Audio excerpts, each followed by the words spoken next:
Hello everyone, नमस्ते।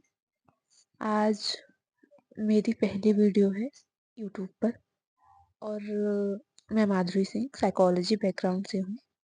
Then आज मैं स्टार्ट कर रही हूँ अब यूट्यूब पे वीडियोस साइकोलॉजी रिलेटेड। सबसे पहले हम करेंगे 11th क्लास की एनसीईआरटी, देन 12th क्लास की एनसीईआरटी। आज हम डिस्कस करते हैं क्लास 11th की एनसीईआरटी साइकोलॉजी की। मैं आज सिलेबस का ओवरव्यू देना चाहती हूँ सबको। जो भी इंटरेस्टेड हैं साइकोलॉजी में या फिर 11th क्लास की साइकोलॉजी मेरे साथ समझना चाहते हैं, वो मेरे से जुड़ सकते हैं। और जो भी किसी के मन में डाउट है या कोई सवाल है, मतलब कोई क्वेश्चन है, वो मेरे से पूछ सकते हैं इन कमेंट सेक्शन में। Let us talk about 11th class psychology overview. Syllabus का जो ओवरव्यू है, जैसे साइकोलॉजी हम जानते हैं ह्यूमन बिहेवियर की साइंस है और ह्यूमन बिहेवियर के बारे में जानना है। बहुत सारे साइकोलॉजिस्ट ने अपने अपने तरीके से इसकी डेफिनेशंस दी हैं। किसी ने आत्मा का विज्ञान कहा, किसी ने मन का विज्ञान कहा। आज हम साइकोलॉजी को व्यवहार का विज्ञान कहते हैं, जो सबसे ज़्यादा रिलायबल है। और जो सिलेबस का ओवरव्यू है उसके चैप्टर वाइज मैं आपको बताती हूँ। चैप्टर 1 में व्हाट इज साइकोलॉजी।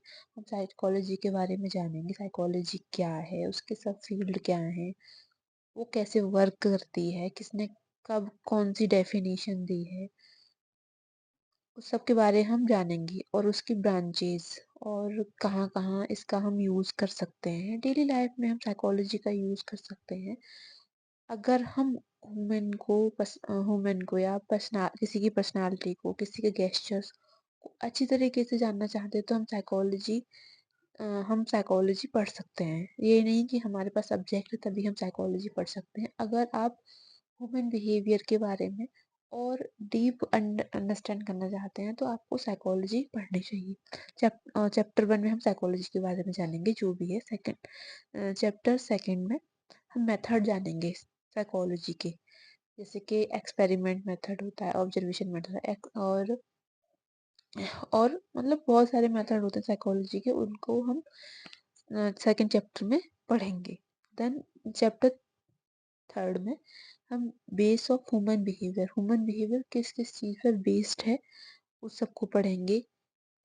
और चैप्टर 4 में ह्यूमन डेवलपमेंट, मानव का जो विकास होता है वो कौन कौन सी, मतलब कैसे कैसे होता है सोसाइटी में, हम कैसे एडजस्ट करते हैं वातावरण में, हम कैसे एडजस्ट करते हैं, हमारी पर्सनालिटी कैसे ग्रो करती है, वो सब के बारे में, ह्यूमन डेवलप के बारे में चैप्टर 4 में हम डिस्कस करेंगे। चैप्टर 5 में सेंसरी अटेंशनल परसेप्चुअल प्रोसेस के बारे में बात करेंगे। सेंसरी जैसे हमारे 5 सेंस ऑर्गन्स होते हैं, उनके बारे में बात करेंगे। हमें कौन सी चीज़ें सबसे ज़्यादा हम कौन कौन सी चीज़ों को सबसे ज़्यादा अटेंशन देते हैं, जो हमें सबसे ज़्यादा प्रिय या फिर जो हमें अपनी तरफ अट्रैक्ट करती है, हम उनको ज़्यादा अटेंशन देते हैं। और पर्सपेक्चुअल प्रोसेस देख के आपको मतलब क्या लगता है सामने वाला कैसा है क्या है, उसे प्रत्यक्षीकरण के द्वारा आप उन सब चीज़ों को सीख सकते हैं।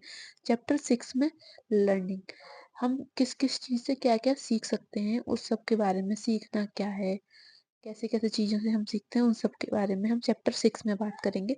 चैप्टर 7 में ह्यूमन मेमोरी, जैसे कि कौन कौन सी चीज़ें वो जल्दी भूल जाते हैं, जैसे कि शॉर्ट टर्म मेमोरी होती है, long term memory, sensory memory होती है, उसमें भी एपिसोडिक और सेमेंटिक मेमोरीज होती हैं, और एक मतलब आई विटनेस मेमोरी, वो सब होते हैं। उन सबको हम ह्यूमन मेमोरी को हम चैप्टर 7 में पढ़ेंगे।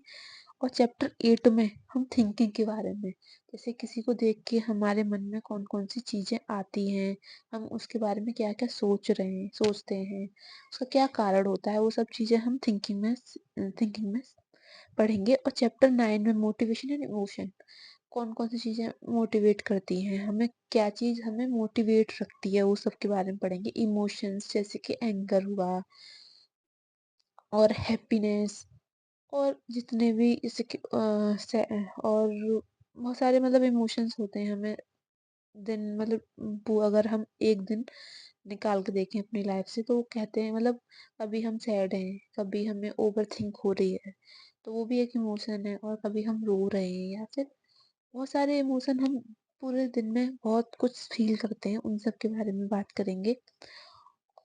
बस 9 चैप्टर्स हैं इसमें 11th क्लास की एनसीईआरटी में, उन पे ही हम बात करेंगे और जहाँ तक हो सकेगा 11th क्लास के बाद 12th क्लास की एनसीईआरटी करेंगे।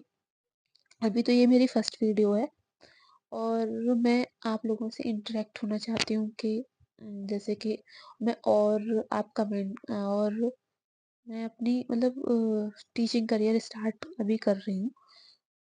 Thank you for watching. Like करें, कमेंट करें एंड फॉलो करें। Thank you.